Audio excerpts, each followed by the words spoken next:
بعض لوگ ماں اور باپ میں تفریق کرتے ہیں. آپ کی اماں اور ابا کی نہیں بن سکی, ان کی آپس میں انبن ہے.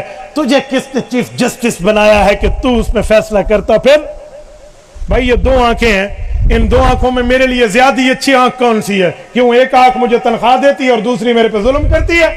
اجی تیرے لیے دو آنکھیں ہیں, تیرے ماں باپ ہیں, تو کون ہے تفریق کرنے والا؟ ان کی انبن میں تو نے اپنے لیے کوئی ذوق اور مفادات کا راستہ نہیں نکالنا. تو نے احترام دینا ہے, تو نے مقام دینا ہے, تو نے مرتبہ دینا ہے. یاد رکھ, اگر یوں نہیں کرے گا رب موت سے پہلے تیری زندگی سے نکال کے دکھائے گا. کر لے جو کچھ کرنا ہے, آخر موت ہے, ہو جائے گا. میں اللہ کے گھر میں بیٹھا ہوں, میں چشمدید واقعہ پیش کر رہا ہوں. میں ایک مرتبہ ایک جنازہ پڑھانے کے لیے گھر سے نکل رہا تھا. ایک بوڑھا بزرگ ایک آدمی کے سہارے میرے پاس آیا. مفتی صاحب مسئلہ پوچھنا سی. میں نے کہا چاچا جان آپ بیٹھیں, آپ مدرسے میں بیٹھیں, آپ کی بچے خدمت کرتے ہیں, میں ایک جنازہ پڑھا کے آ رہا ہوں. کہا جی ٹھیک ہے. میں جنازہ پڑھا کر نکلنے لگا تو وہاں ایک اور بزرگ مجھے ملے. کہا حضرت تھوڑا ٹائم آپ کے ساتھ گزارنا چاہتا ہوں. میں نے کہا آئیے. وہ بھی میرے ساتھ آ گئے. ہم دونوں اکٹھے مدرسے پہنچے اور یہ بزرگ بھی بیٹھے تھے, اور اتفاق سے ان دونوں بزرگوں کے آپس میں جان پہچان بھی نکل آئی. ایک شہر کے ہیں تو ملتے رہتے تھے. میں نے کہا جی دسو کی مسئلہ ہے؟ تو پہلا بزرگ مجھے کہنے لگا مفتی صاحب مسئلہ یہ ہے کہ مجھے فتویٰ لکھ دیں. میں نے کہا کیا؟ کہ میں بچوں کو حصہ نہیں دینا چاہتا, آگ کرنا چاہتا ہوں, میری جائیداد سے وہ کوئی کسی قسم کا کوئی لین دین ان کا نہیں ہے. میں نے کہا جی آپ بزرگ سائل ہیں یا مفتی صاحب ہیں؟ آپ فتویٰ پوچھیں, مجھ سے اپنے فتوے لکھوائیں تو نہیں, جو لفظ آپ کہیں گے میں وہ لکھ کے دوں گا.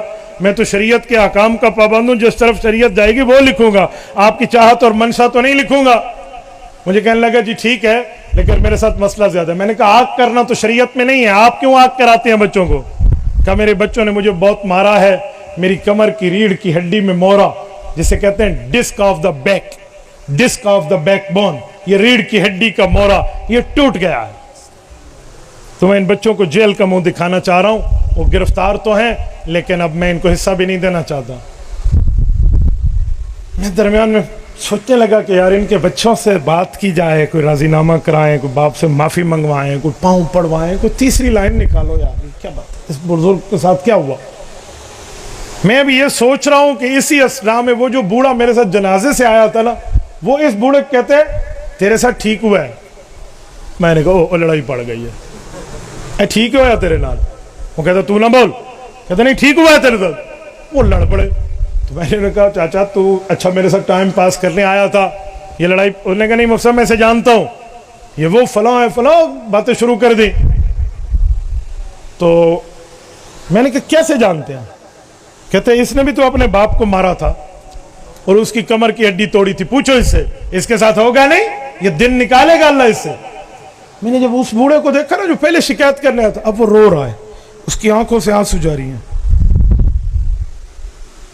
قدر خاموش. کچھ ٹائم کے بعد وہ سر اٹھا کے کہتے ہیں مفتی صاحب یہ بندہ ٹھیک کہہ رہا ہے, مجھ سے غلطی ہوئی تھی, میری عمر 24 سال تھی, بس باپ پر غصہ آیا تھا, ہم نے اسے مار کے گھر سے نکال دیا تھا. اس وقت 24 سال تھی, آج اس بوڑھے کی عمر تقریباً 84 سال ہے.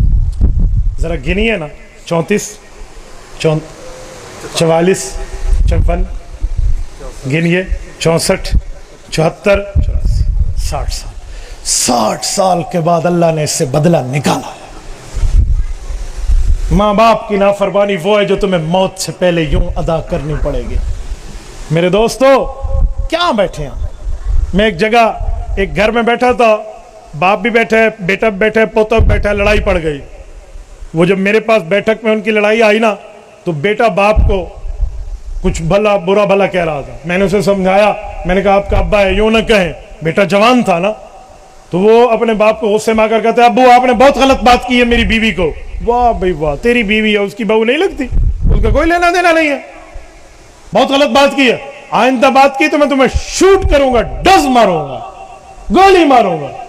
میں نے اس کا ہاتھ پکڑا, میں نے کہا بھائی تو نے تو کہا ہے نا گولی ماروں گا, تو نے تو صرف پرومس کیا ہے, ارادہ کیا ہے.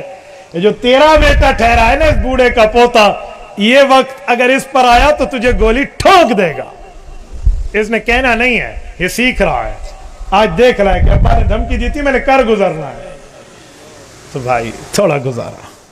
تبارك الذي نزل الفرقان على عبده ليكون للعالمين نذيرا